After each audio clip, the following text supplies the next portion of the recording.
You got a radiator from YITAMOTOR. We're going to go install it on the truck. So the first thing you're going to want to do is get it out of the box and then take your skid plate off your truck. And then you'll take the top cover of your radiator off.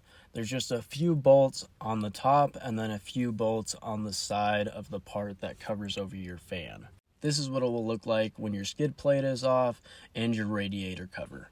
The next thing you're going to want to do is unscrew all the hoses and the clamps connected to your radiator. And then on the driver's side under your frame, there is a drain plug. You're just going to want to twist that out so you can drain your radiator fluid. Just keep in mind it's going to take a little bit for all of your coolant to get out of the radiator.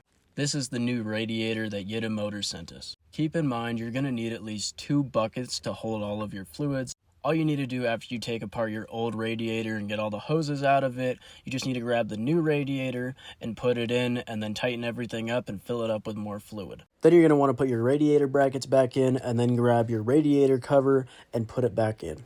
While you're putting the top radiator cover back on, you're also going to bolt back in the bottom radiator cover. Then you're going to put your skid plate back on. After you get all that done, you're just going to want to fill your radiator up. Once you get the radiator installed, all you're going to want to do is start your truck, get it to running temperature, and see if you see any leaks. Got the radiator fully installed. I drove it around the block, didn't have any issues with overheating or anything. My old radiator had a crack in it, and I would 100% recommend getting the radiator from YITAMOTOR. As you can see, this is my old radiator. It was cracked right here.